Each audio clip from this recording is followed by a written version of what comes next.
Yes, yes, people. What's going on? Welcome back to Saeed TV and welcome to the Mandem Talk. We're in the building. We're here. We're live and kicking. Hope you're well. Please smash a like on the video right now. The first thing that you should be doing, hit the like button, subscribe to the channel. And listen, we've got the Mandem in the building. Corey, what are you telling me, Corey? Everything blessed? Yeah, I'm very happy. I'm very, very happy. It's been a splendid week. It's been a splendid week so far. Let's see what happens on the weekend. Absolutely, absolutely, man. And we got a man like Neji in the building. Neji, what are you telling me? Everything blessed? I'm good, man. Thanks for having me on again, bro. It's always a pleasure, man. Yeah, man. No, always, bro. Always, man. Hopefully, Musa will be joining us soon as well. So big up to Musa. He'll be joining us soon. Faz couldn't make it, and I think Tyro's not feeling well. And I think Kaz as well couldn't make it. So listen, don't worry that we still got a show to bring to you. And listen, man, Corey, man, let's talk about last night. You know what I mean? 3-0. I called it 3-0. It's almost like, inevitable Man United now. We actually now can believe that we're going to win, and we're going to win convincingly. And these man turn up, man. United for once turning up. You know what? Yeah.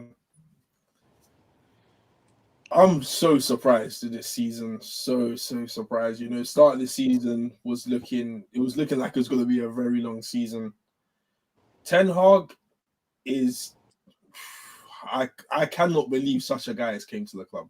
I cannot believe it. In our dark times, this guy has came here and made this team look like we're gonna do something this season. We're gonna look to try to get a trophy or something.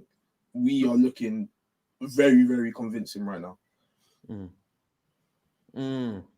Neji, what you reckon, bro? I'm in the same boat, man. Listen, just before we started the show. And by the way, anyone that's cussing Saeed because he's late, yeah, blame it on me. It's my fault. Black man time. Yeah, I'm not at home. I haven't got a setup right now. I'm literally got a toolbox. I'm speaking to you guys off a toolbox. And my literally Avengers bottle, like propped up like this, yeah. So it's my fault, yeah. Don't take it out on Saeed. It's on me, yeah. But listen, that aside, we've got Manchester United to talk about, and obviously, I'm just gassed. I can't stress enough, yeah. You know me, Saeed. I'm balanced with everything. But when I put my eggs into a basket, you better believe me, man. Because you better know that I can only be balanced if there's so many factors that I have to consider, and it doesn't bring me to an accurate, one-sided decision. So when I say to people, yeah, Ten Hag is the guy. I'm asking people to understand this is the reason why this guy has brought culture back. He's brought an ethos. He's brought the right mentality. He's brought standards back. All the things that is a foundation for any form of success. This season was, for me, not about trophies. We can talk about trophies because the potential's there and we can see something that we can believe in. So why not now? But at the start of the season, for me, I have to remember my expectations of this manager was just get the culture set right, get certain people out, make sure that people have got the right mindset and attitude into this club, because something needs to stop and something needs to change. And he's basically, what he's done is that we've had 10 to 17 years of just absolute crap, yeah? And then he's just gone, now we're not doing it this way no more. This is it. And from time he had the conversation with the board, making certain demands before taking over, I knew he was not stupid. I knew he wasn't stupid. That was it. That was the guy we need. He's an assertive manager. And what an absolute blessing it is for those that didn't see what we saw in this manager. So I'm hoping that everyone sees this manager and we've got someone to back now. Regardless of results, regardless of points. This is the guy, man. This is the guy. Absolutely. Big up to Lee McDermott. Says, Saeed clocked you walking down Oldfield Road as I was heading to Allstar Lane earlier today on big up the channel. Happy New Year. Love the content. Happy New Year, bro. Yeah, man. I was probably coming from gym, man. So big up to you, Lee McDermott, man. You know what I'm saying? I appreciate that, bro. Good show the love. We got James Dixon in the building as well. Man like James Dixon. What are you telling me, James? You good? Yeah, I'm good, man. You? Yeah, not too bad. We're not too bad. We're just kind of getting into the groove a little bit. You know what I mean? We're talking about last night. James, I'm gonna bring to you first, man. We were there yesterday, obviously. It's a positive feeling at Old Trafford, man. If you look at, I couldn't even do my match reaction yesterday because there was a group of lads shouting and screaming and singing. Like, it's a positive feeling outside Old Trafford, man. It's good, isn't it? Yeah, man. Imagine trying to do that last season. They'd be shouting and screaming at you in a different way, wouldn't they? Like, it was so toxic last season, and this season it's just completely changed. Like, the whole environment's completely different. People are positive. I mean, if you look back at last season, would we have gone into Bournemouth, Forest, Burnley, and Wolves thinking we were going to win all those games? Probably not. We think we'd slip up somewhere along the way. And this season, when everyone was doing their predictions, I was like, yeah, we're going to win. Like, it's just like, it's a given kind of thing. And yeah, the first half was a bit slow. We didn't create a lot. It was slow out of defence. They were really well drilled defensively. But as soon as we broke the deadlock with a set piece, it was all systems go from then, and it was easy. And yeah, just loving being back at Old Trafford, and a positive Old Trafford for a change. Absolutely, man. Smokey says here, Saeed, did you see Rafael and I Show Speed FaceTime? He asked if Ronaldo knows him, and he said they do the suey to each other in training. Wow, listen, big up to I Show Speed, man. I'll big up to Leal, man. We love him at Old Trafford. But listen, man, you know what I mean? It's, you talked about the culture, Najee, man. And like I said, everyone's got standing now. Everybody's playing towards the Ten Hag way now. I'm looking at the type of goals we're scoring now. You know what I mean? Obviously, we are missing a striker. You know what I mean? That could be the missing jigsaw. I'm not going to lie to you. Martial went down the tunnel. I know the manager said it's not, it's not a kind of an alarming situation, but I just look at Martial and I think he can only give us 60 minutes. I think once we get to the 60-minute mark, he starts to fade away from the game. We need a striker. At the minute, like I said in the thumbnail, I put João Felix, I put Thuram, Giroud. I'm hearing other strikers linked in. That's the missing jigsaw right now. Right now, for me, a striker is probably the most paramount, because I look at everyone else and I think, as a team, collectively, we're better than Chelsea. We're better than Tottenham. As a team, under Ten Hag, we're better. It's just that I think what could be our Achilles heel is a lack of a striker, because I looked at certain opportunities yesterday and no one was in the box to kind of just finish that last, that last kind of, last pass, last whatever you want to do. What do you reckon, AG? The difficult thing about it, and I agree with you, by the way, striker, 100%. But the difficult thing I think Ten Hag's got is forget the word striker. Let's go a little bit more deeper. Ten Hag loves the profile of Martial and what he brings to the system and what he has in the abilities. What strikers are out there, or number 9s out there, that are able to facilitate that style of football based on the names that you've given and be able to do it in a competent way. Now, of course, Ten Hag's going to want his striker to be able to bag goals as well. No stress. When Tony Marshall's conversion rates, whether people know about it or not, is actually very, very good in terms of shots to goals per ratio.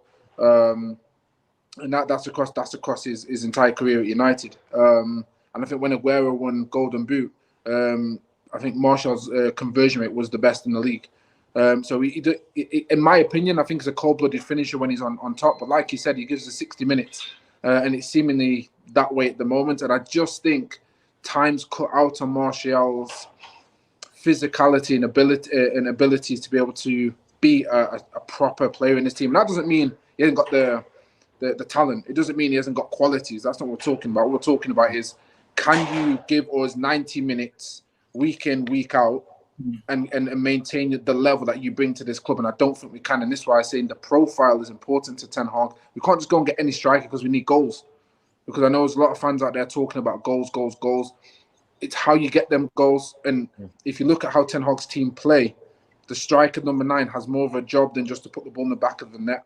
There's a lot more that's got to go on that pitch, and that has to come out of a certain player profile. And if we can get that, and then a player that could probably score 10 goals for the next half of the season in the league, we may be okay. But I just don't know. I don't know what you guys think, but I don't know any striker that could fit that mold. Corey, I'm going to ask you a question. This idea that, we can't get a Felix in that number 9 role, I'm not going to lie to you, man.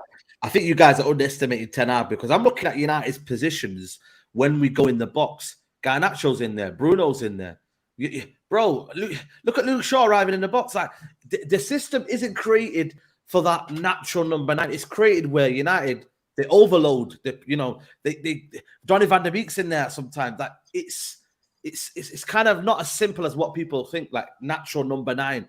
The way Ten Hag's got us playing, you're seeing different people drop into that, number 9 role. People are going in the box, arriving in the box. Look at Rashford, always in the right place, right time. A left winger last season, our kind of mindset of a left winger last season was out wide, creating chances on that side, not getting in the box. So, where do you look at it from in terms of striker wise I see. profile? Well, in my opinion, at the start, I still wanted Gakpo, if I'm being absolutely honest, because there's been so many times in the game where we've crossed it. And yes, Rashford may have improved with his headers, but Rashford, Martial, and whoever's playing on the right wing, I don't think any of them are like above competent with heading. And we miss so many chances when we can cross the ball in the box and we don't, because I feel like the players just think, he's never going to get that anyway. And if he does, then it's just like, Hail Mary type of thing. So I'm not too sure. Having Felix in I feel will make our football much better, 100%. But in terms of us scoring goals, I'm not 100% sure if Felix is the person to bring us up in terms of our goal difference. Because if we're being honest, we're on 6 or 7. Yeah, 7 now. I think 7. You look above, you're seeing you got Newcastle, which is, I can't remember Newcastle, but I know Man City and Arsenal especially, they're on like 20 plus. We should be on that, It's just we really need goals. We really need to score goals. Big up Masood says, Said, we are better than Liverpool as well. Yeah, I didn't mention them as well. We've only conceded 4 goals at home all season with Varane and Licha. We need to talk about Varane. We will talk about Varane, definitely. Thanks for the super chat, Masood. Alien Tenno says, Said, James, first game we're broken. Look at us now. Exactly, mate. Exactly. Yeah. James, before I bring you in, Neji, James, striker option, you know what I mean? You looked at us last night. We are creating overloads, you know what I mean? That number 9, the idea of a number 9, do we go in for a Marcus Thuram and just trust the manager, or do you want to see a bit more? So people were talking about Giroud yesterday. Giroud maybe in this team, would he be suited to what we need? Or do United need runners in behind? What's your ideal kind of number 9 right now when you know the budget is very, very low at the minute? I'm going to throw out the idea of ideal, mate, because the budget's so low. We're not going to get our ideal striker. You can talk about Marcus Thuram. We're not spending big money on a player. We're just not. So throw away the idea of ideal and let's look at realistic. We need numbers, so we need people in. And I put it out on Twitter before, and people are going to hate on me. But I do think that Memphis Depay is the most likely option. And I know people don't want to hear that, but it's like he's available on loan for 6 months. He could be free next summer, so we may give him another 12 months. He can play across all of the front 3 positions. And when either of them are out of form, whether it be Rashford, whether it be Martial, whether it be Anthony, Sancho, Garnacho, whoever, he can step in, and you need competition for places. And when it comes to profile, and I'm gonna risk getting all the hatred of Martial FC, because I think he gets let off the hook far too much. I really do. I was listening before, and it's like everyone seems to make excuses for Martial that they don't make for other players. People will laugh at Nunes and they'll say, "Oh, he misses so many chances." But then Liverpool fans will say, "Oh, but look what he brings to the team. He brings loads to the team. He creates loads of space, etc." So they use that argument for Nunes. But then United fans will laugh at Nunes for that, for missing all the chances. It's like, you look at the last 2 games with Anthony Martial, gilt-edged header chance from 6 yards out against Wolves, misses it, goes on to Anthony. Last night, another header from 6-8 yards out, misses it. It's like, if you are going to say that the Manchester United number 9 is a graveyard shift, which it may well be, that means you get limited chances. It is more important to have a prolific striker in a team when your chances are limited than when you create loads. If you were a striker with a 40% success rate in Man City's team, it doesn't matter. It absolutely doesn't matter, because they create 50 chances a game, so you'll score 20. Don't care.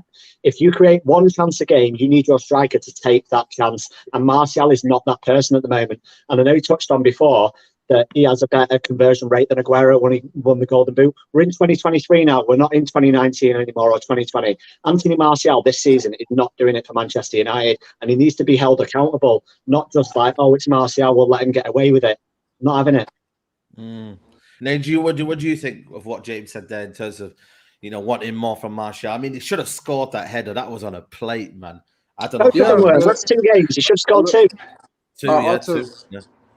Yeah, out of respect, I don't disagree with all your points, but the context in which I speak of, again, regardless of the era, what I'm talking about is his entire career. If you look at his United career, his conversion rate, regardless, even this season, he's our better conversion rate. That doesn't mean that he should start, and that's not me building a foundation for him to start. That's me simply highlighting that, given the opportunities, he will still find you goals. Now, I look at you mentioned something specifically, James, about creativity, and I love that. In Man City, they create mad chances, so it doesn't matter who your striker is, they're going to finish goals. Manchester United, as it stands, one of the most, if not the most creative team in I think in the last 20 games. So, to what Saeed's getting at, I have to look at how Ten Hag, it's the profile of the player. It may not be Martial, because Martial's got his own situations, and a couple of things that you spoke about regarding getting let off the hook. There's certain things that I've never had a conversation with you, but there are certain things that I brought to the table that I think are necessary, that are specific to Martial's situation, i.e. the racism, i.e. the personality, the character of the man, in terms of man managing that type of person, the way he's been treated, the way he's been made to feel. These are all, from a psychological aspect, going to hinder how someone approaches life. And if you haven't got a certain personality, like if you want a Zlatan Ibrahimovic personality, and I'll even go back to Fergie days when you can look at the story between Rooney and Louis Nani, and Fergie was going in on Rooney even though he was aiming it at Nani. Having an understanding of personalities, get the best out of a player, that's also a manager's job. Now, it doesn't let Martial off the hook, don't get me wrong, and there's times when I look at him and go, you're not good enough, mate. You know you're going to have them days, but I think over the course of Martial's career at United, I think it's massively been hard done by. A lot of people don't appreciate how he actually plays the football and what his actual attributes are. People think about just goals, and I understand that surface level, but coming to Saeed's point and your own, when you look at how Ten Hag plays football, he clearly loves the profile of Martial. So let's put Martial to one side. I'm with you. I think Depay makes sense based on the logics and the realism, but Martial ultimately isn't going to be the one moving us forward. But can we find a profile that suits what he wants out of a striker? Because he doesn't want just goals. Yes, of course, it's great for a striker's confidence. But clearly, what Martial brings to the team, based on his natural abilities, it's no slouch why he's had an upturn in form. And I think it's a bit harsh to say this season, including pre-season, before the injury, of course, he hasn't been one of the most, respected players by the manager, because he has, again, just from observation, not me personally, but the way Ten Hag's treating him and utilising him in games, he seems to be happy with the output, bar goals. But from a fan's perspective, I have to respect that we want to see goals. And I think Depay is probably the most realistic and best suit based on finances, where we're at. And I think Depay, and I agree with you so much, so many fans dislike Depay and have every reason not to. But one thing that sticks in my mind before I move on to you guys is that I remember there was an interview with Depay, and he spoke about himself not being mentally ready and being mature enough whilst being at Manchester United. And you guys know, anything part of self-growth, if you have a mentality where you can self-reflect, to be honest, and go, you know what, I didn't deserve it at that time, then I don't think if he comes back to this stage, I don't think he's going to take this opportunity lightly. And I don't think he's got a manager there who's going to let him off the hook either. I think Depay is a great shout. The more I speak about it, to be fair. Yeah, well, Masood doesn't agree with you. He says, sorry, but Depay is not a striker. Corey, you know what I mean? Depay, does it interest you? You know what I mean? Right now, when you look at where we are in the league, third in the league right now, joint third with Newcastle. We are 1 point behind Man City. Listen, if Chelsea had any dignity about them, they'd get a point. They get a point. We beat Manchester City in the derby. We're second in the league. I know it sounds, a lot to take in, but that's the reality of what we're trying to face right now. And I think for us, you don't want to be looking back thinking there's no striker available to kind of like come off the bench, because you look at it was only Garnacho. Anthony was injured. Sancho obviously still missing. We need depth up front. That's all we need right now. Depth up front. But does Depay suit you or what? At this moment in time, I don't mind anybody that comes in, if I'm being absolutely honest. I just need a second form of striker. Like, we literally saw Anthony get injured. Everyone's thinking, raw. We have now actually, Alanga, great kid, but he needs to go on loan. Sancho's not back yet. You got Garnacho. I expect him to be inconsistent. He's young, 18. Like, in my head, all I'm thinking is, till the very, very end, the Glazers are just not letting us have our fun. It's not letting us smile. Until the very, very end, these guys are doing it. These guys are selling, no money. Now we're looking to get top four. Now we're stuck in the mud again. These guys, it's just ridiculous. So to pay the way you guys are speaking about him, if he's mentally prepared to come back and actually buckle down and do his thing, I'm with whatever Ten Hag wants. I don't care if Ten Hag wants this player. I'm more than happy. I believe in this guy. So you know, if he wants him, he'll come. If he doesn't want him, God help us, innit? Absolutely. Well, Ajaro's coming out and saying Depay is a striker. His hold-up play, link-up play is much better than Rashford, especially if Martial is hurt. Yeah, that's one thing that he can offer us. And like I said, what we're offering right now, James, is something that is unique, man. You know what I mean? We are joint third in the league with Newcastle. Like I said, I've given you the options. It could be like the feeling I'm getting now this season is it's going to be an exciting season. And I generally think something could be happening this season. I don't know if it, like I said, I generally look at the way Neji was talking about culture changing. We're getting a togetherness with this squad. You know what I mean? We've got leaders everywhere. You know, people are stepping up. David De Gea, if you look at the goal, he started the move. And like I said, everyone wants to talk about he can't play out from the back. He normally kicks that out. But Ten Hag, he's listened to Ten Hag. He's played that to the ground, played it to Lindelof. Lindelof passes it to Luke Shaw. I mean, this season can be a very, very exciting season for United. And you would never thought we'd be in this position. You know, speaking off air, we're saying first 2 games, it's mad. And he's got the best win ratio, 75% in his first how many games, James? It's mad. Yeah.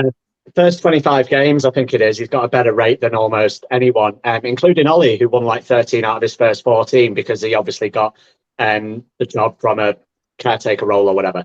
So he's done very, very well. We're a completely different team than we were last season, completely different.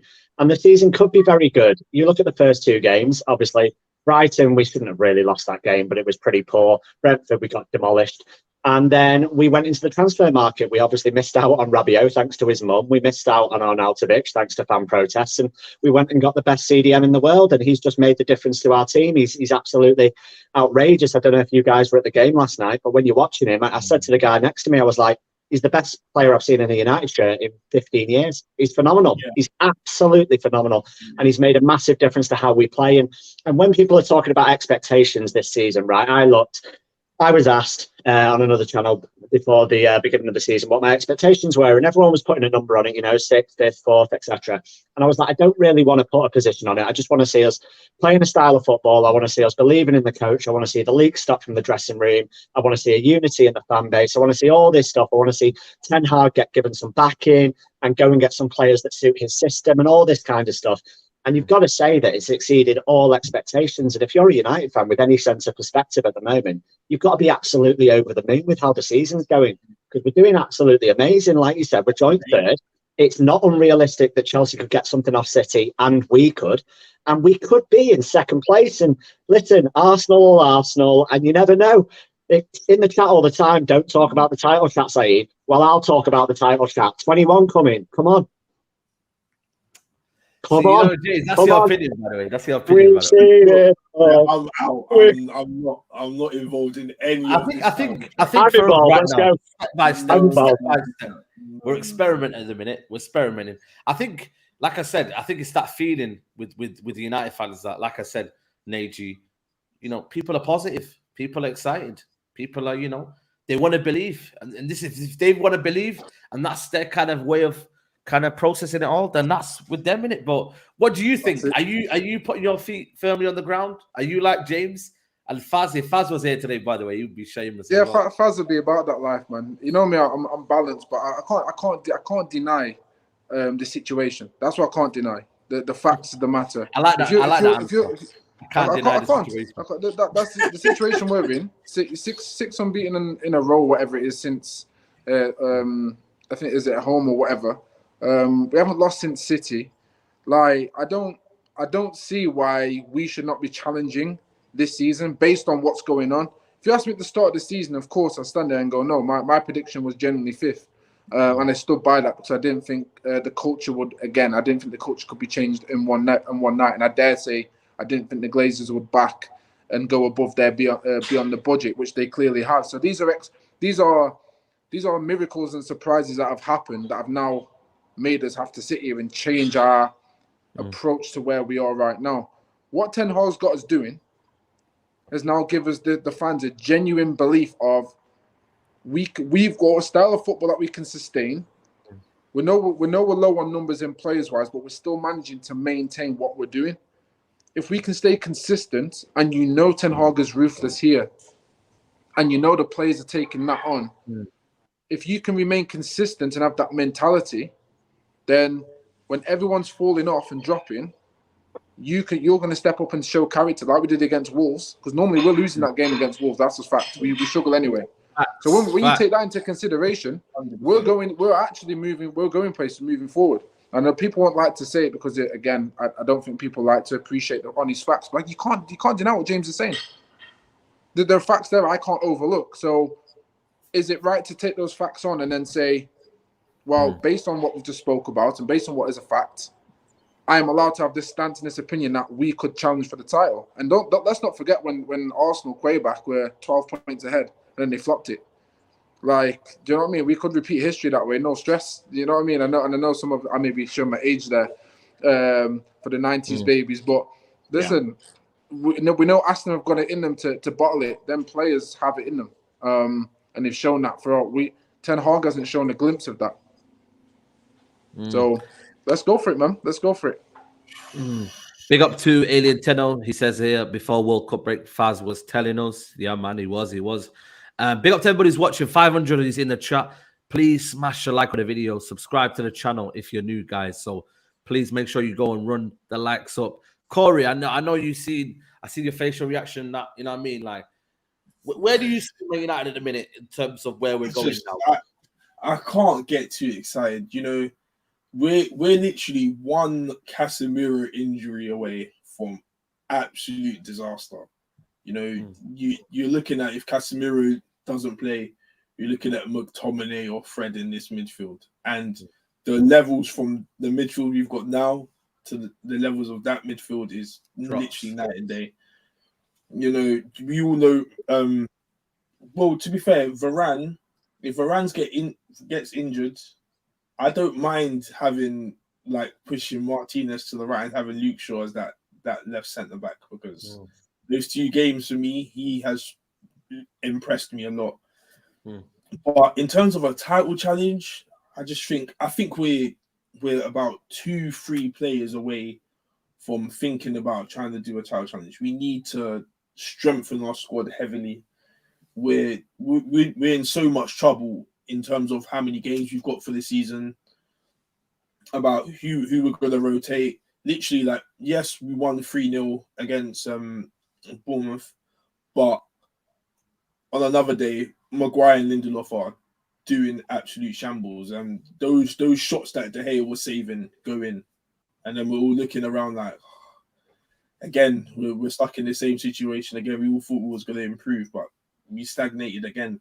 So I think it's 100%. You should 100% feel like we can do a thing, because based off the way we play, and if everyone stays fit, then we're top 3 teams in my opinion in the Prem right now. I think we're just better than, in my opinion, Newcastle. I think Newcastle have only got a solid defense. I think if you get at their back line a couple times, they can score. I don't see them scoring against us.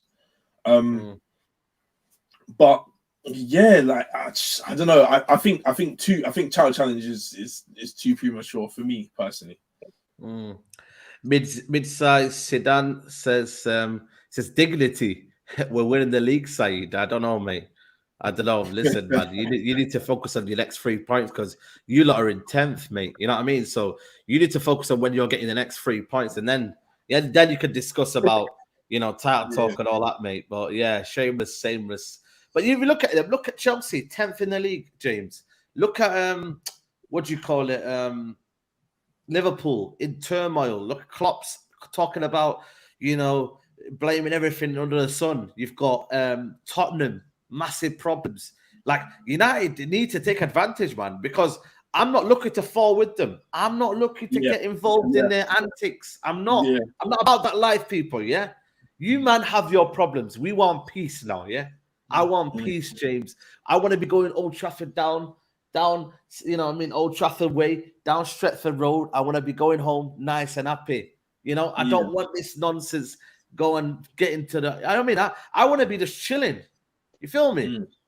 I do, mate. Like, I don't know if you remember. Do you remember the season when we were top of the league in January and then we finished second behind City, right? And everyone at the time was like, oh, yeah, but it's because Liverpool have got loads of injuries and Chelsea have had a transfer ban and this and this and this. You can only beat what's put in front of you, right? So if everyone else had the shocking season and we just happen to finish second or even win it, I don't care, mate. I'm shameless. I'll be outside Premier League trophy, like giving it everything. I don't care. Like, you can only do your job. If everyone else isn't up to scratch, do you think Leicester care that the rest of the Premier League was shocking that season they won it? They don't give two craps, mate. They won the Premier League. So at the end of the day, it's a 38-game season. If you're better than another team, you finish above them, simple. So Liverpool can implode. Klopp can blame his witches. Arteta can go run up and down the touchline and complain about penalties. Chelsea can sign whoever they want and throw them in and still be useless and draw to Forest. Tottenham can go mad at Conte and Expressions can cancel his stream. They can do all that stuff, mate, because at the end of the day, they're all useless, mate. United are coming and we're winning the league. And if everyone else is shit, that's their issue. It's their issue, mate. Don't come at me. I didn't expect the last bit, man. You know what I mean? Don't come at me.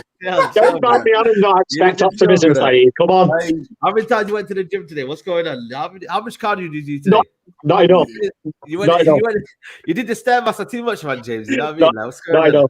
Not enough. But you know what, man? Big up Andy in the chat as well, man. Big up Andy. But yeah, man, Corey. You know what? Let's go with Neji, actually.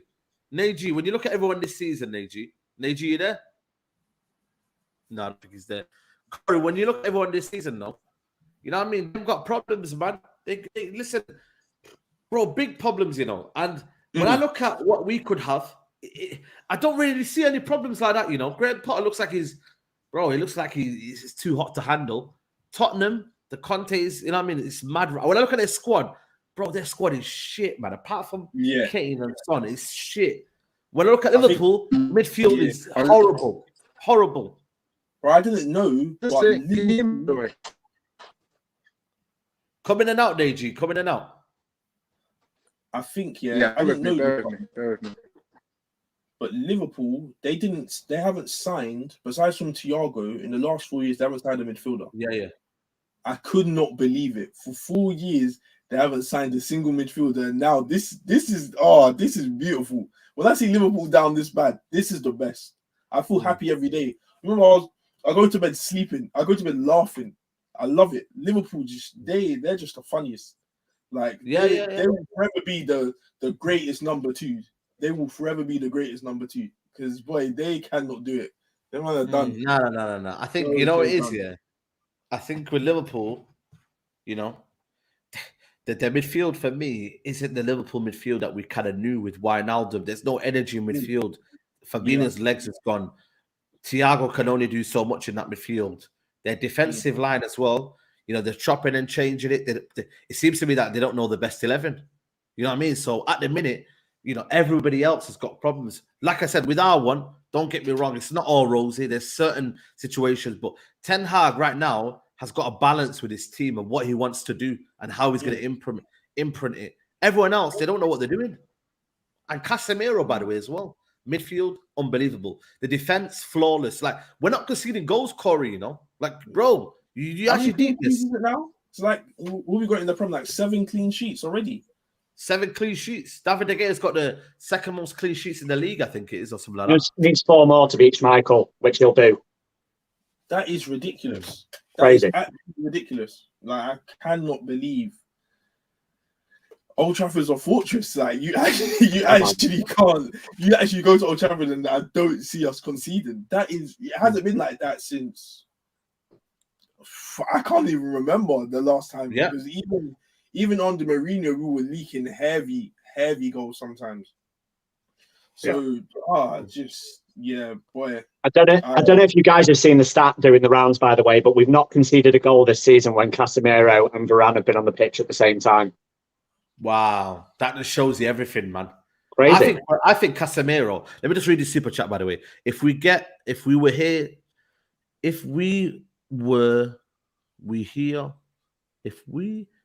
were Chelsea are having to spend 300 million, the media would be roasting the team and the manager.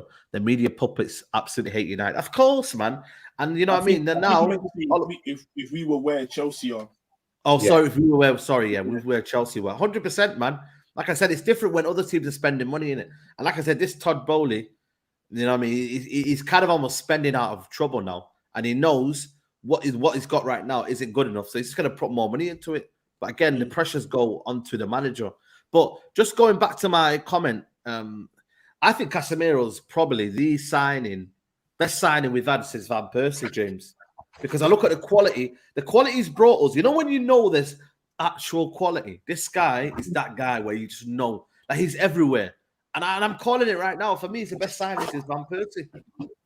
I think he is, mate. I think the only other argument you can have, and it's not really an argument for me, but the two other successes are probably Bruno Fernandes and Zlatan, right? Since Van Persie, and they haven't had the impact that Casemiro had. So I think it has to be Casemiro since Van Persie, and arguably Casemiro does more on the pitch. It's just Van Persie obviously won his title number 20. That's why he was signed. Yeah. That's why he was brought in, and he did his job. You know, I think Rio said that Fergie said to him once, just give Van Persie the ball and he'll do the rest kind of thing. But Casemiro, just on him, I touched on it before, but honestly, I've seen nothing like it in my life. He's absolutely unbelievable. It's like there's three of him on the pitch, right? You look at him standing there in the ground, and he's built funny. He's got a funny stature. He stands funny. He doesn't move well.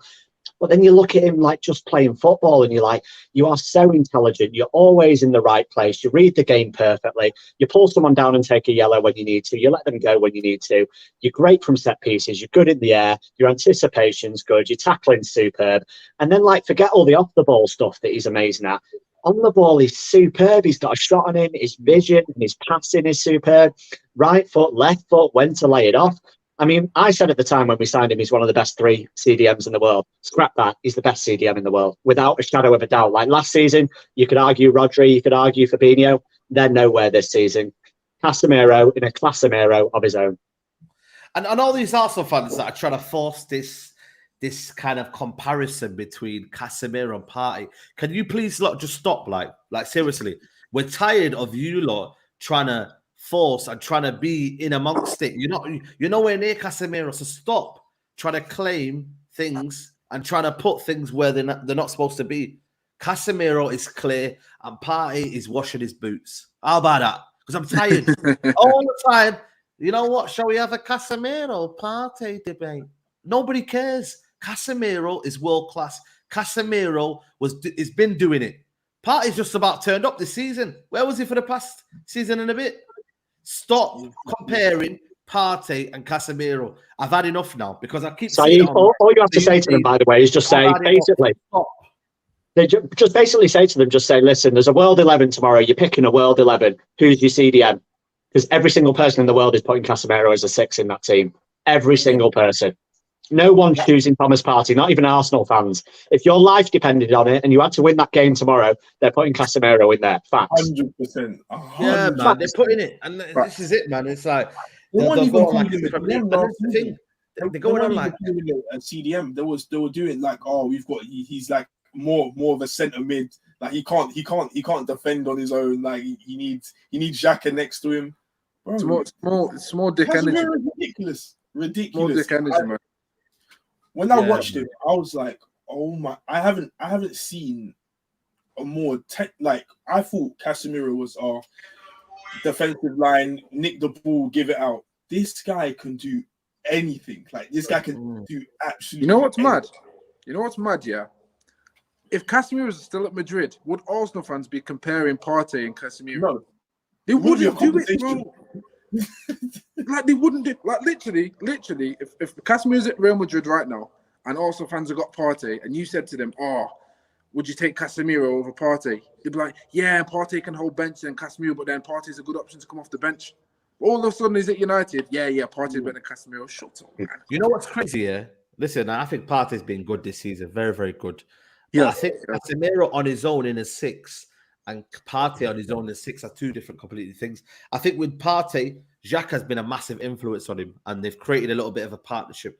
I ain't gonna lie to you, man. Casemiro's been on it, but been on his own in there sometimes because Eriksen, again, mobility-wise, hasn't been able to kind of be there and help out defensively. Casemiro's just, bro, he's just literally, he's just putting out fires everywhere. Like he's literally just going around putting out fires, and he's just doing that CDM role that he's meant to do, and his passing range is unbelievable. I'm looking at him on the half turn now, and he's becoming that first line of attack now because he gets it on the half turn and he plays the ball into Wan-Bissaka, whoever it is. And listen, I want to talk about Wan-Bissaka as well. By the chest. Guys, You see when he took it by the chest and just slated it to the You see when he took it down on the chest and just like half volley. Yeah, ridiculous. This is ridiculous. Yeah. Listen, I think Flex said it the best, man, and I appreciate it because it makes a lot of sense. You think about Casemiro's games, right? The games that he's actually been playing, he's not just done one standard CDM solid colossal job. He's actually had many different types of games where he's taken the game scruff of the neck, he's been driving into the final third, having shots around the edge of the box as if he was a normal CM, and there's been times when he's just been a destroyer. There's been times when he's just been collecting the ball and passing off, doing the Pogba-esque role. Like, the fact that he's been able to do that in his position shows the intelligence that he has per game. He's able to read what type of game it is, how he can influence the game, and when to actually take the game by the scruff of the neck. And that goal yesterday, let's be honest, we didn't score that goal. I think we would have given him a chance to get in there or feel like they could do it because De Gea had some saves to make. That goal just killed the nerves, and that's big mentality, that is. You don't mess with that, man. You don't mess with it. Absolutely. Masood says here, James Casemiro has been the best CDM in the world for about 6 years, don't you think? Fabinho and Rodri were unknown when he was winning Champions League after Champions League. Exactly, man. And that's the thing, man. And like I said, the improvement from everyone has been amazing. I mean, James, go to De Gea, go right down to the start, to the end, yeah. You probably say Anthony needs to do a little bit more, but I think he's getting a groove of the league. Martial could do a little bit more, but he's doing what the manager wants. Right now in this team, I don't think anybody is underperforming more than everyone else. You know, when you can see a huge drop-off from everyone else, I don't see, even Wan-Bissaka, where a lot of people have to give credit to now, is performing well. And listen, whether it's contract talk, whether he has to prove something, I don't care, but he's coming and he's fitting in like a glove. He's fitting. Yeah, mate. I mean, you mentioned Wan-Bissaka, but if you look at it, I want to give plaudits to someone else as well, just before I go on to him, and that's Fred. I think he's got a vital role to play between now and the end of the season. You know, he came on against Wolves and he came on yesterday and completely changed the game. He presses high up. His energy is really good. He's technically much better on the ball under Ten Hag, as is Wan-Bissaka. He's improved technically on the ball under Ten Hag as well. So there's lots of players that improved, and none more so probably than Luke Shaw. He looks absolutely superb. And when you're talking about Wan-Bissaka, oh, he might be playing for a deal, might be playing for this. Well, people have the same energy about Luke Shaw, right? Luke Shaw only plays when there's competition. Luke Shaw only plays when his position's under threat. Well, guess what? You're a Man United fan, and Luke Shaw is a fantastic footballer, and you want Luke Shaw playing well because it makes Man United play well. So the fact that Luke Shaw is playing well because of competition, I don't care what drives him. I don't care if he wants a new contract. I don't care about any of that. Luke Shaw is one of the best left-backs in the league at the moment, if not across Europe. So it's absolutely fantastic that he's playing well. And Wan-Bissaka, everyone was like, oh, it's great, he's playing well. Then we can sell him in January because we don't need a backup right-back that's on 100 grand a week or whatever. And it's like, well, wait a minute. It's now a problem we don't need to solve. We have no money anyway. What's the guarantee we get someone better than Wan-Bissaka who knows the league and is willing to sit on the bench? Because this is what a lot of people don't realise. They think that they can go out and sign world beaters in every position. And it's like, well, guess what? World beaters don't like sitting on the bench. So if you're going to sign a world-class right-back, they're not holding bench every week to Diogo Dalot. They're just not. So someone in the profile of like Malacia, who is willing to give Shaw competition, would work really well. But is a right-sided Malacia that we could find in the market potentially better than Aaron Wan-Bissaka for the next 5 months when he already knows the league and might have to bed in? Not really. So I don't think people are really playing. People do need to give Wan-Bissaka his plaudits because he was out in the cold. He was done. I don't know if you remember, there was a press conference and Ten Hag was basically asked about right back options with Dalot playing all these games, and he said, "Yeah, we've got Malacia and Lindelof that can play there." Didn't mention Wan-Bissaka at all. So he was like completely done with Aaron Wan-Bissaka. He wasn't in plans at all. And he's come in and he's had 3 good games and he's got an assist, which was a worldie of an assist, by the way, against Burnley. And he's doing really, really well. He's improved going forward. He's very solid at the back, as he's always been. And him, Luke Shaw, David De Gea, Marcus Rashford, Bruno, they've all improved under Ten Hag and they all deserve their plaudits. Absolutely, man. Absolutely, man. Who's been standing out for you, Corey, in terms of this team, in terms of who's been improving for you? Like, What besides? I'd say, in my opinion, I've got to say Rashford. You know, Rashford scored what two goals, 3 goals last season in the Prem. Like I haven't seen this Rashford since Rashford came bursting through, and it was just scoring against City, scoring against Arsenal. Like I haven't seen this type of Rashford in years. You know, besides from scoring the goals, he's doing everything correct, and he's getting at the defenders. That is the Rashford we all want. You know, when he starts doing all the trickery and trying to beat the defenders, leaving them on the back foot continuously. That's the Rashford I wanted. He started to go back and start thinking about his play. You know, trying to do the 1-2 passes and trying to whip it in, or trying to make that worldy pass all the time. I don't want that with Rashford. I want my winger to get at their wing back, or to get at their centre back, and that's what he's doing right now. That's why he scored more goals, because he's more direct. So I'd say for me, Rashford has been probably one of the biggest positives for me this season. With Rashford, it just keeps on scoring goals, man. And like I said, you know what I mean? We're creating chances. I think the scoreline flat. We should have been 5-0. 4-0, 5-0, yeah. 5-0, man. I wanted the goal difference up, man. I could see Ten Hag getting very animated on the touchline. He was getting pissed off because he was like, bro, you might need to finish, man. And that's where the striker comes in. You know what I mean? If you do have a striker who is deadly and potent, you get that hat trick over the line, boom. You know what I mean? And could score that goal. I look at there and I think, you know, that Martial chance, Olivier Giroud probably scores that in the net. You know what I mean? So it's one of them, man. It's one of them. We are apparently getting a keeper as well, Jack Butland, on loan. Yeah. I've seen everyone going nuts over that on social media, but I don't see the problem with it. Like, again, who are people expecting to get that's going to hold bench to De Gea? Because we all appreciate De Gea's number one. So are you really saying that Jack Butland, if he's cheap enough or on loan or whatever, is like a problem as a number two? I think it's a superb option. I'm not against that at all. I just think we should have been looking at instead of thinking about loaning a keeper, all our effort should be focused on the striker, in my opinion. I don't even think we should be thinking about, we've got, is Foster injured or something for him to not be playing? I don't understand, because I don't know. We literally just got him last season. And now we're not even thinking about him playing. He's not even a fault. We're looking to bring in another keeper when all our efforts right now should just be concentrating on the striker, in my opinion. Again, I'm not gonna lie to you, man. 21 million is a lot for João Felix.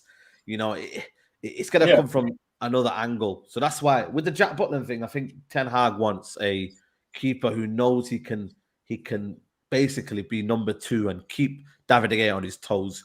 I think Jack Butland, when he started his career, I thought he was going to be one of the best keepers, maybe England number one for future years to come. Hasn't gone that way for whatever reason. But listen, he's going to be better than Dubravka. That's all I know. You know what I mean? He's going to be better than Dubravka. Oh, that Burnley game, oh my gosh, that was a sight to behold. He was just not normal, mate. He was not normal. But the thing is, that's a perfect example of how hard it is at Manchester United, right? Because Dubravka's a good keeper. He's a good keeper for Newcastle, but when you come and play at Old Trafford, it's a pressure cooker like no other, and people don't realise that. They go on FIFA, they look at a player's stat card, and they think, oh, he's a perfect fit. But it's like, have you got the minerals to play at Old Trafford? Because there's plenty of people who have been good enough. Memphis Depay statistically was good enough, but as we talked about, mentally wasn't ready. Veron, technically superb. Did he work? No. And there's loads throughout history. You can go back like generations, and it happens all the time. It's like it takes a different set of minerals and balls to play for Manchester United. It really does. Because last season, not necessarily this season, but last season it was toxic in there. And you've got to stand up and be counted. You've got to take the stick. And it's like I said it about Luke Shaw last season when he wasn't performing. Because he came out and complained on England duty about the stick he was getting at United. And I basically said, I was like, and I'll be honest about this, I was like, if you can't stand the heat, get out the kitchen. You know exactly what comes with playing for Manchester United. And obviously he could stand the heat because he's come up and he's upped his game and he's playing superb now. But it's like, if you can't take that pressure, you know where the door is, mate. Ten Hag will show you. Yeah, Masood wants to talk about Varane. He said, don't forget Varane, he needs his flowers. He does. Listen, Varane, man, I don't know why in the Premier League, I know we've done bad form and that, but Varane needs a bit more respect, man, because I see all these Liverpool fans talking about Kanate. Why is he not playing ahead of Varane in the World Cup? And I'm just like, listen, because Mr. Daddy Varane is the number one. You know what I mean? Yeah. The daddy of them centre backs, the one that they look up to is Raphael Varane, mate, and they've got a long way to go. They can reach Varane's level. Varane is still experienced, and listen, I was excited about this signing. I said for me this season would be a big season in terms of really showcasing the true Varane. A lot of people disrespect him and said, you know what, he was the understudy to Sergio Ramos. He was a guy that was next to him. He wasn't the leader. Well, I tell you what, mate, leadership qualities this season have been phenomenal. I see him at Old Trafford. I seen him at Wolves. You should have seen him at Wolves. The way he was marshalling defense, the way he was telling everyone, push up, push up. Like we never ever for once sat back like to that level. He was telling everyone, get up, get up. People don't see his leadership qualities. They don't. They choose not to. I generally think they choose not to. So it's for me. It's Varane needs applauded scoring. He's been a top centre half this season as well. Like I said, Casemiro, Varane. I think Varane's only conceded how many goals did he say? 4 this season while he's been in the pitch. Only 4, and 3 of them came in the Manchester derby. Yeah, it's crazy, mate. Like, if you look at it, when you look at centre-back partnerships, one tends to get more credit than the other, right? And I was watching your big 6 top defenders of all time a while ago, and it was like Premier League, sorry. And like someone mentioned Carvalho, and I'm like, he's a person that doesn't get respect, right? Because in that thing of Carvalho and Terry, Carvalho very intelligent, Terry very physical. Ferdinand Vidic, Ferdinand very intelligent, Vidic very physical. Now Varane very intelligent, Martinez very physical. You need defenders that complement each other. Adams and Campbell the same, and Keown and stuff. Like, you need centre-back partnerships that complement each other. So it's not about whether Varane's better than Ramos or whether Varane's better than Martinez. Raphael Varane's a fantastic defender and is an asset to any defence. Yeah. 100%. You know what, man? Yeah. Yeah, Varane is just Rolls Royce, isn't it? Like, literally get the ball, calm it down, teaching Luke Shaw the tricks. Like, I can't complain on my man. I actually can't. Like, he's actually so well drilled in the art of defending. Like, he's done it all. The guy's literally done it all, and now he's coming, and he's literally just showing what he does best. Like, people thought, oh, he was the worst person. He was the lesser centre back than Ramos. When, if you think about it, if you put in another defender, if they were rash, that centre back pairing's not working. It's just like, I don't know. I don't want to say it, but Arteta was like, when you're a defender, you're a pair. You've got Saliba and Gabriel. In my opinion, Saliba didn't have the best of games the last two games for me, but Gabriel was playing out of his skin, and you can just see between those two, the pairing works, just like Martinez and Varane. It's just our pairing. I haven't seen this in years. Look how long it's been. I was sitting with Smalling and all these guys. Now I've got Varane and Martinez. Times have changed, man. Times have changed. Yeah. That again, like I said, it's a testament to Ten Hag, isn't it? And like I said, Luke Shaw slotted in there, can play centre back. You know what I mean? Maguire and Lindelof.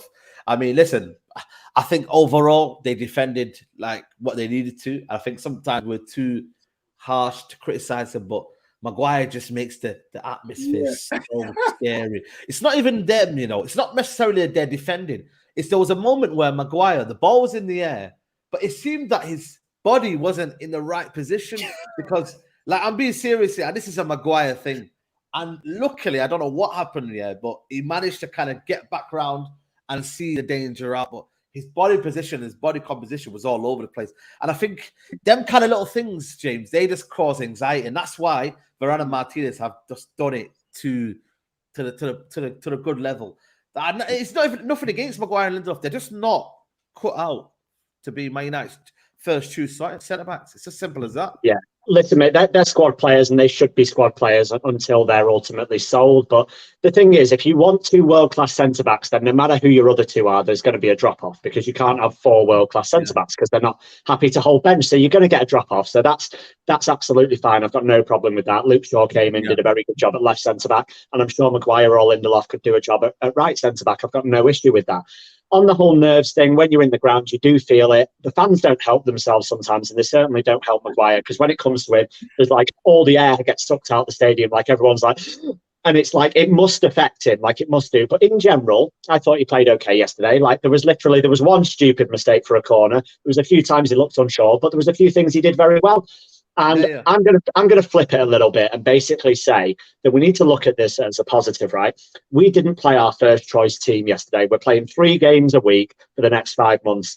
Ten Hag rotated and rested his 2 best centre backs. We still kept a clean sheet and won. So you've got to look at the positives. Like if Ten Hag, every time he rests players, can get results, that's a win, because we all know that Martinez and Varane can't play 3 games a week for the next 5 months, and Dallo and Shaw can't as well. So we're going to need your Wan-Bissakas, your Maguires, your Lindelofs, your Freds, your McTominays. Whether you like it or not, we are going to need them. So fans need to get behind whoever Ten Hag picks in that 11.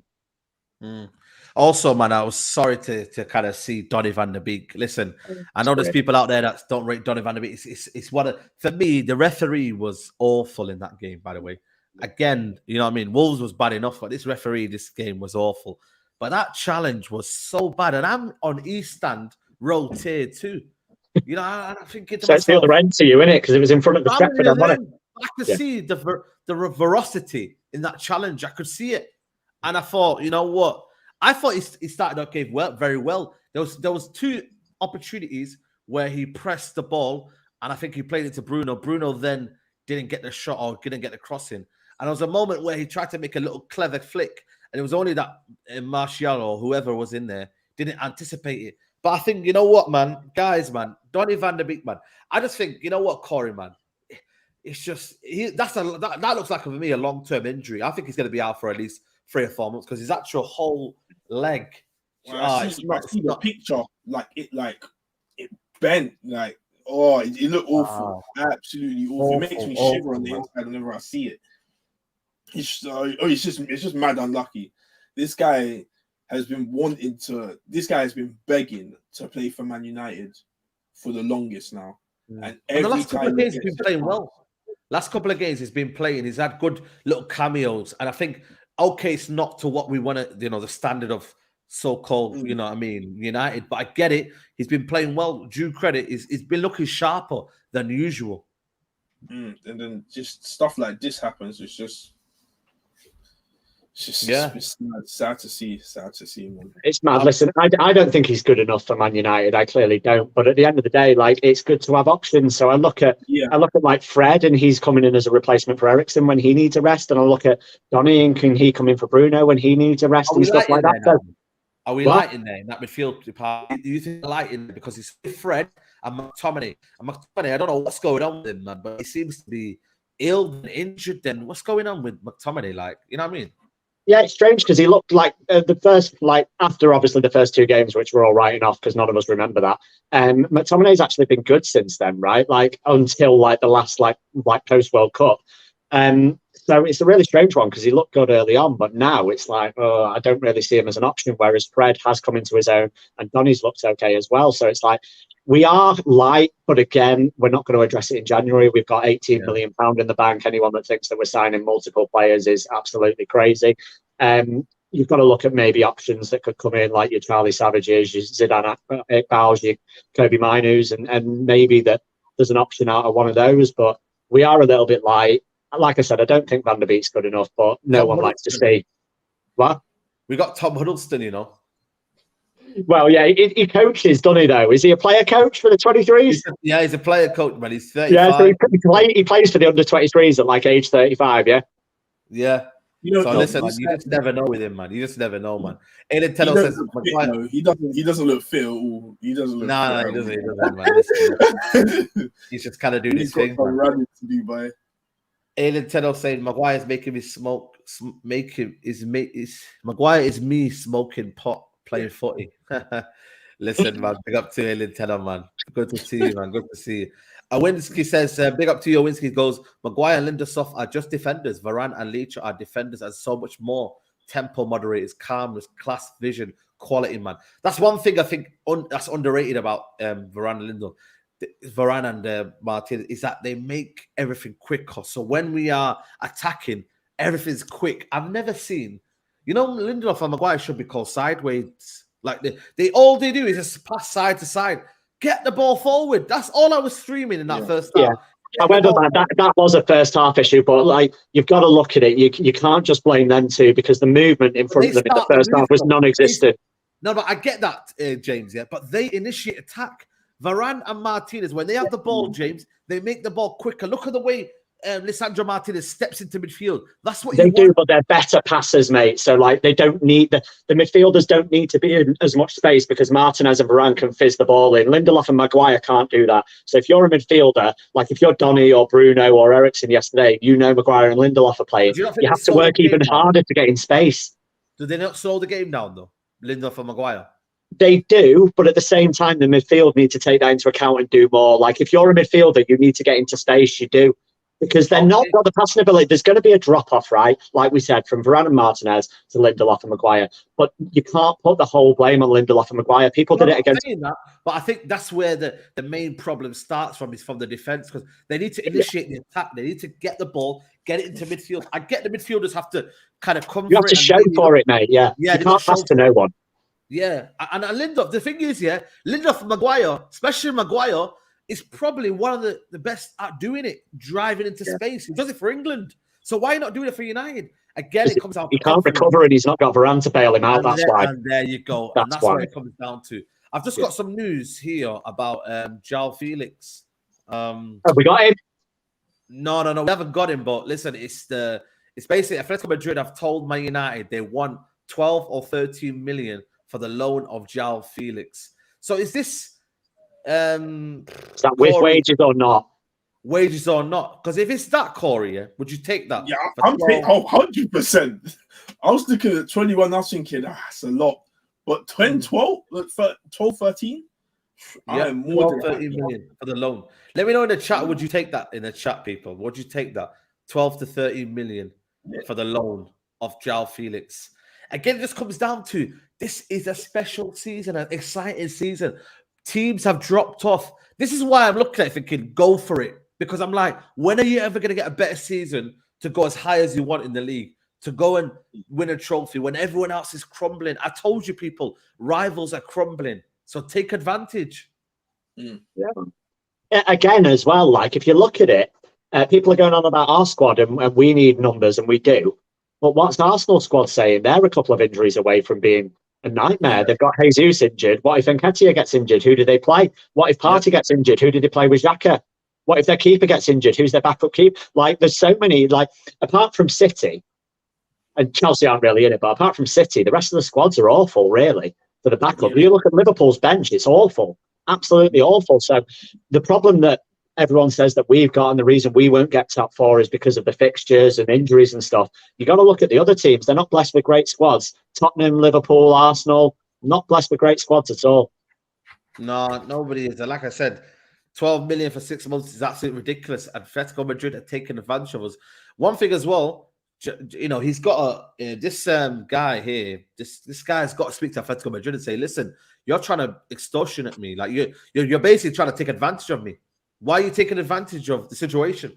You know what I mean? I know I've signed a death row contract, but at the same time, make it easy for me. Put in, I don't know. I need him to ruffle the feathers, man. I need João Felix to ruffle the feathers. The problem is that we do the same thing as well. I think, was it last season? Jesse Lingard. Like, we do the exact same thing.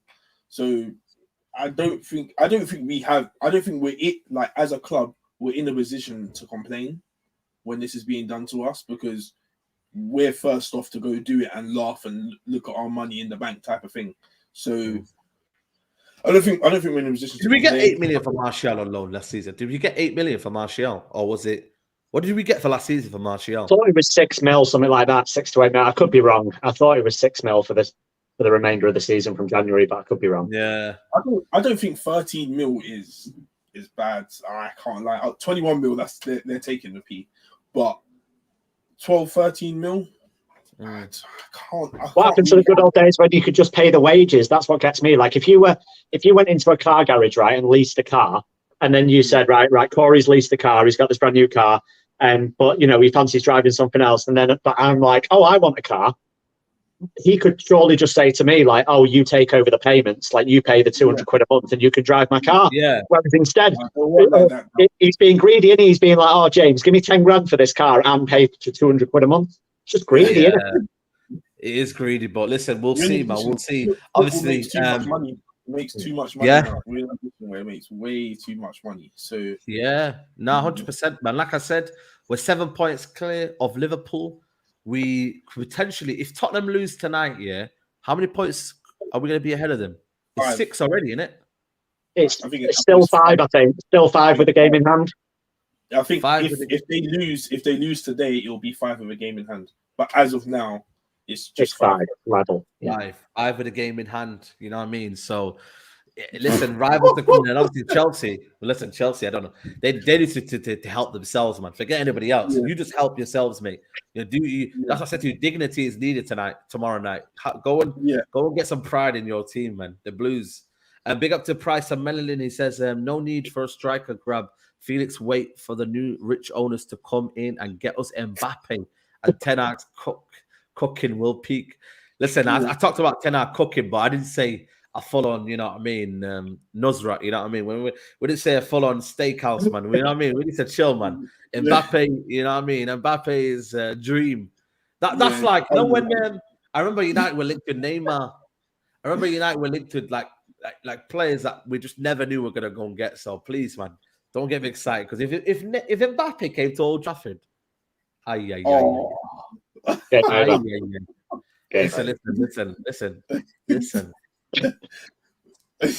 That's when Saeed's going straight into the mega store, getting his Mbappe 7 shirt, like straight away. Mbappe, mate. Listen, that'll be the stuff of dreams. But that's when the new owners come in and then they kind of do whatever they want to do. Because you never know. With the new owners here, what's exciting to see is that they will have ambition to go for whatever player they want. So when you look at the Glazers being absolute tight asses, they will go for anyone they want. They won't just kind of say, oh, hello. No, they'll be like, come. Yeah, come. I mean, they don't even say your name. They say to you, come. You know what I mean? They'll say, Tal, come on. You know what I mean? They'll say to you, come here. You know what I mean? They will, mate. But like I said, the new owner thing for me isn't about just like fixing all the like errors on the pitch and going and spunking money on that. Like, obviously, if we've got weaknesses that need addressing, then do it over a couple of windows. That's fine. But it's more the fact of addressing the revamp of Old Trafford. It's more the fact of, you know, fixing just the whole like setup around the stadium and stuff. The whole setup around the club is just it's ran completely garbage. So if we can get things back on track, if we can invest more in the women's team, if we can invest more in character, invest more, change board members, get scouting departments and stuff, and then we might not necessarily have to spend 200 million on Mbappe, because the scouting department could find the next one for 10, 20 million in a league somewhere. So it's not just about going and thinking, oh, we'll get new owners from Dubai, let's go and spend 300 million, right? Like, and this is where other fan bases of other teams kind of like, oh, United are so greedy. I'm like, that's not why I want new owners, and that's not why the majority of people want new owners. It's not so we can go and sign Mbappe. It's so we can get people that don't keep on taking money and leeching money out of a club that has fallen off over the past 17 years. Absolutely. We're going to wrap it up there, people. Thanks for tuning in to Mandem Talk. Please smash a like on the video. If you could do that, that would be massively supported. It's still over 500 of you in the chat. Smash a like on the video. Corey, man, let them know where they can find you, man. Any socials you want to plug, any channels, let them know. So I think all my socials are Craig Corey. I'm part of the Big Six Bench channel there with, I think we're 30 subscribers away from 3K. There you go, people. You guys subscribe, everything. And yeah, man, love for having me. Thank you so much. No worries, man. I'm just gonna go get the link. So 30 of you's in the chat. If you can make that happen right now, the channel link is right there, people. So if 30 of you can go in there right now, 30 of you, subscribe to the channel, and let's do it for them, man. Big up to Corey. And obviously James Dixon as well. Big up to you, man. Thanks for coming on as usual. Are you going to the gym now? You doing you know what I mean? What are you doing tonight then? What's tonight? Already been, mate. Chilling out. I've got some meal prep. I've got some cooking and stuff to do. But it'll be 29 because I'll go and subscribe. I'm not subscribed, so I'll go and do that. But yeah, if anyone wants to follow, like James Dixon PT on Instagram, James Dixon _PT on Twitter, and YouTube channel is Football and Fitness United. So go chuck me a sub and big up and hit the like and stuff, and big up to Saeed and Corey. Absolutely. Guys, I'm going to be live later on, 7:30 for the Crystal Palace game versus Tottenham. Listen, rivals watch along, man. I said it to people, man. Rivals are crumbling. So if you want to tune in to 7:30 to see another rival crumble, tune in. Take care. Peace.